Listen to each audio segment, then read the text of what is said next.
Wesh le gang, c'est NGZ, j'espère que vous allez bien, moi personnellement c'est super. Alors on va faire rapidement, on est parti pour une vidéo sur Dédé Osama, vidéo du Bronx, c'est la deuxième que j'ai pu faire. Et avant de commencer je dois vous présenter un rappeur. Le rappeur d'aujourd'hui s'appelle Scam, il a sorti un son qui s'appelle Scam et c'est la Jersey Drill. Et en fait aujourd'hui si je vous présente ce rappeur c'est parce que c'est vraiment quelqu'un qui a envie de s'améliorer, qui a envie de réussir dans la musique et tout et de créer son personnage. Donc s'il y a des personnes qui ont des critiques, n'hésitez pas à lui dire dans les coms et au passage donnez-lui un maximum de force. Putain ça Scam à la mort, mais ça ne perd pas le nord. Je me sens comme pirate à bord, et si tu coupes qui souhaite le pirate à mer. Je suis dans la rue et je scam à la mort, je fais mes affaires partout même dans le nord. THC dans tout le corps quand je les carotte et que je suis guetté par tous les ports. Péter ça scam à la mort, mais ça ne perd pas le nord. This quality I would murder.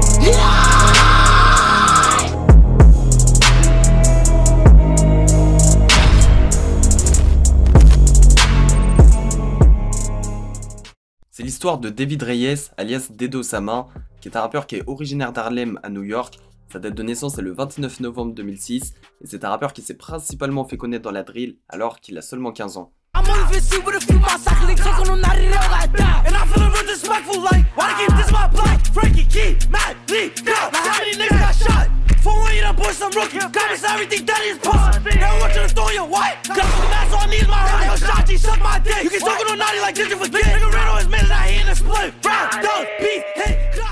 Pour revenir à son histoire, à cause de la séparation de ses parents, David a principalement passé son enfance avec sa mère et son beau-père. Dans ses trois grands frères, il y en a deux qui sont rappeurs.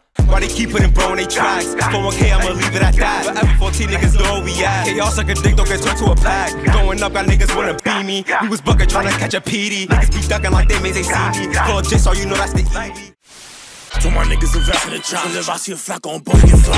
Niggas be capping it like any rappers. You see them in person, they capping it like. Spin it back every op get shot. Be on the stick, I'm in his my clock. I cool bro, he be flocking a lot. The ops got nice, they be jamming a lot. Et son petit frère c'est Naughty Osama, et je pense que t'es au courant, Naughty Osama il est en train de créer une bonne carrière dans le rap, mais rien ne va se passer comme prévu. C'est une famille qui a déménagé à plusieurs reprises, mais toujours aux alentours d'Harlem.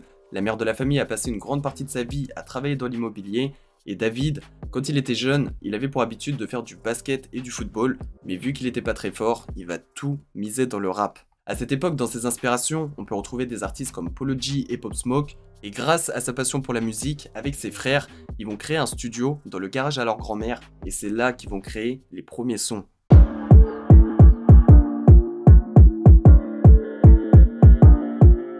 S'il y a des personnes qui ne connaissent pas ce rappeur, c'est quelqu'un qui s'est principalement fait connaître sur de la drill. Dans les sons les plus populaires, on peut retrouver des sons comme Back to Back, après on a le son E4N ainsi que Ketchup, pour ne citer que cela. Et ce que j'aime bien dans son rap, c'est qu'il respecte totalement l'identité de la drill new-yorkaise. Ce que je veux dire par là, c'est que dans ses clips, on peut retrouver de la sturdy dance, dans les instrumentales, on peut retrouver des samples, dans les paroles, il attaque ses hops à plusieurs reprises. Et pour finir, comme la plupart des drillers à New York, il a une très grosse énergie au micro, ce qui fait que beaucoup de personnes le comparent à K-Flock. Donc ça a créé un petit bif entre les deux. L'histoire, elle est simple. K-Flock, tout le monde est au courant, il est en prison. Et un jour, en fait, il a entendu parler de Dédé Osama et de la comparaison qui était faite sur les réseaux. Donc, il a mis un message en story, il a dit « Arrêtez de comparer ce petit à moi, il est encore loin d'être à mon niveau. » Et Osama va répondre « Il a raison, je suis meilleur que lui. » Et quelques temps plus tard, il va clasher K-Flock à plusieurs reprises en disant qu'il allait prendre le trône, que K-Flock n'allait pas être libéré et que de toute manière, s'il était libéré, il sera là pour lui prendre la vie. You the fake K-Flock, nigga. Yo, are you K-Flock, G? Are you K-Flock, G? I'm just asking you. I'm every. Oh, nigga, I dare you. Huh? I'm every. Oh, shut. Oh wow. Yo, chill. The streets been telling me a lot. You know what the streets been telling me? That you the fake K-Flock, nigga. Watch your Yo, stop playing with me, nigga, before I rip. I'm from the Bronx, and I'm now. Bref, pour revenir à son histoire, comme tu as pu voir à l'écran, il fait partie des rappeurs qui ont agrandi leur buzz avec de nombreux feats, mais en plus des featuring, il a reçu beaucoup de clics grâce aux stories de sa vie. Et quand je parle de story, je fais surtout référence au drame de juillet 2022.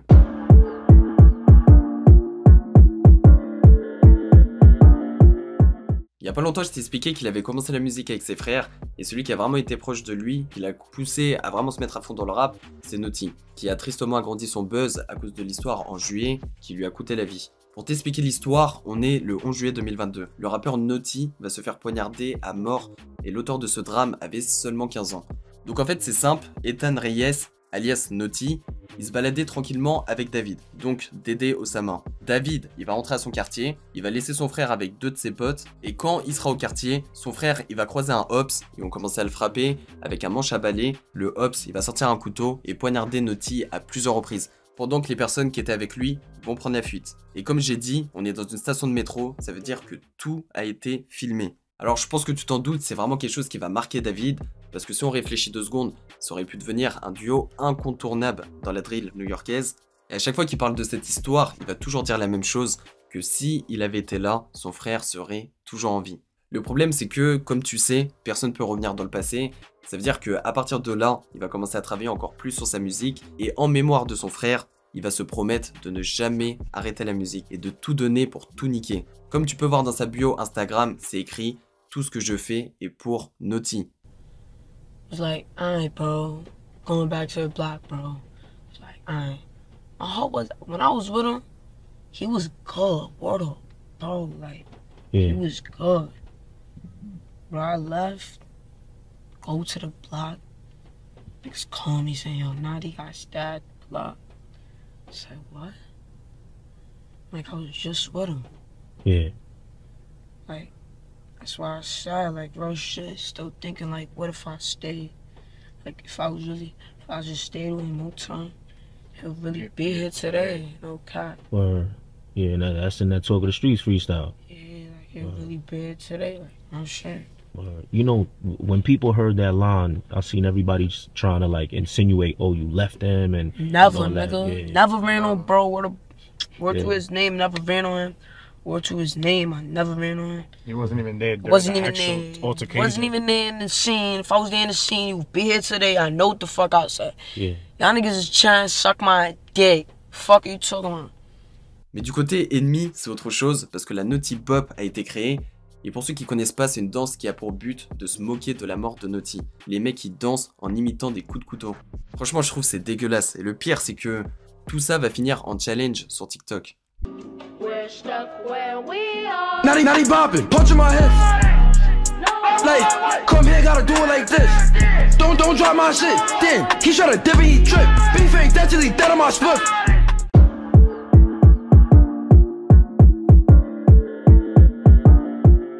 Deux jours après le drame, l'un des sons les plus populaires va sortir, et ce son n'est d'autre que Dead Ops. Alors franchement ce son c'est une dinguerie, c'est en featuring avec son frère. Je pense que j'ai pas besoin de t'expliquer que le titre veut dire ennemi mort, c'est simple, Dead Ops. J'ai pas besoin de t'expliquer non plus que les paroles, ils parlent principalement de Ops. Après le but du son aussi c'est de faire en sorte que personne n'oublie son frère, et c'est aussi pour lui rendre hommage. En tout cas pour l'instant c'est exactement ce qui se passe, parce qu'à cette heure-ci Naughty, il a encore plus de 245 000 auditeurs mensuels sur Spotify. Ça veut dire qu'il y a encore pas mal de personnes qui l'écoutent. Par la suite, en hommage à son frère, le son E4N est sorti, et cette fois-ci il est en featuring avec beaucoup de rappeurs, donc on a Idot, qui est un rappeur qui s'est fait tuer il y a environ 2-3 semaines, ainsi que son frère, J-Star Balin. Le son il va bien être accueilli par les auditeurs, dépasser les 3 millions de vues en seulement 3 mois, et faire de Dédé Osama un des rappeurs de New York à suivre en 2023. Après je tiens à préciser quand même que Idot, c'était pas qu'un simple rappeur, mais c'est quelqu'un qui avait aussi beaucoup d'influence dans le quartier. Ça se trouve un jour on va faire son histoire, on verra. Et le pire dans l'histoire c'est que, avant le décès de son frère, il avait sorti qu'un seul clip sur sa chaîne YouTube, et 4 mois plus tard, c'est un truc de malade parce que le mec, il a balancé 17 clips en tout, pour un total de 35 millions de vues. Dis-toi que à cette heure-ci, il sort environ un son par semaine. D'ailleurs, s'il y a des personnes qui connaissent pas trop ce rappeur, je vous invite à aller checker les clips qu'il a sortis, parce qu'il n'y a pas que de la drill, il n'y a pas que des sons où il crie. Il y a des trucs avec de l'autotune, des mélodies et tout ça. On a aussi les 3 frères qui ont fait un son, et dans ce son ils vont parler de Naughty à plusieurs reprises. Ce que je vais faire c'est que je vais te sortir les paroles les plus importantes. Ils vont dire en clair qu'ils sont devenus fous depuis la mort de leur frère, et c'est des choses que tu peux voir quand tu les regardes dans les yeux. Ils ont expliqué que le plan de base c'est qu'ils devaient tous percer ensemble, et que depuis que Naughty est parti, ils pensent pas forcément au buzz, mais ils font surtout de la musique pour lui rendre hommage. Après, t'as J-Star qui a dit que depuis qu'il est mort, ils ont pris le contrôle de la ville, et par la suite, Dédé Osama, il va parler de ses Ops. T'imagines que dans ce son, il y a beaucoup d'émotions, parce que c'est quand même les 3 frères qui parlent. Donc voilà, s'il y a des personnes qui sont intéressées, je vous mets tout en description.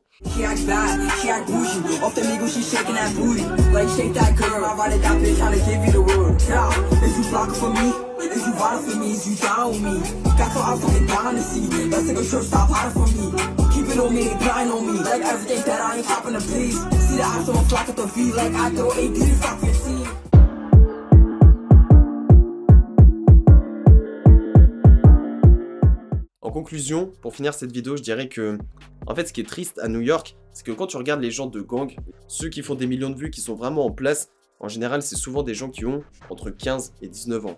Et ça veut dire, à cet âge-là, ces gens-là, ils ont juste envie de faire des guerres, ils ont juste envie de régler leurs problèmes avec leurs ops et tout ça. Tu sais très bien qu'il y a beaucoup de personnes qui ont entre 15 et 19 ans, qui sont capables de faire beaucoup de choses sans réfléchir. Et là, comme tu peux voir, la mentalité, elle est différente. Par exemple, Dedo Sama, il a son frère qui est mort. Au lieu de finir en dépression pendant 6 mois, pendant 1 an, il préfère directement tout prendre dans la musique, pendant qu'il peut encore. En parallèle, il fait aussi beaucoup de vidéos YouTube avec des gens. Il y a un YouTuber qui s'amuse à ramener des drillers, et après il va écouter des sons de leur ops. C'est comme si un YouTuber, il ramenait Booba, et dans la voiture il écoutait Caris. Et ce qui est drôle dans les vidéos, c'est que ça finit souvent comme ça. Après je vais dire la vérité, pour moi, le rap à New York il est un peu malsain. Enfin le buzz et tout ça. Parce que voilà, je sais que je me répète, mais voir des petites 14 ans sortir des armes, insulter des morts, être prêt à tirer, voir des petites 14 ans attraper des gens dans la rue et tout ça, on va pas se mentir que c'est grave. N'hésitez pas à me dire ce que vous en pensez dans les commentaires. Je sais que beaucoup de personnes voulaient cette vidéo. J'ai essayé de faire un truc qui était pas trop court. J'ai essayé de pas raconter n'importe quoi et tout ça. Comme vous savez, c'est mes premières vidéos sur le Bronx. On se retrouve bientôt pour un nouveau reportage. C'était NGZ Gang. Hop, je suis une trapstar. Dans mon survêt trapstar. Soit je te mets sur Blacktrap, soit je te mets sur NGZ.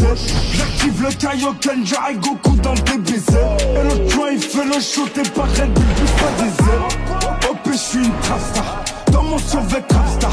Soit je te mets sur Blacktrap, soit je te mets sur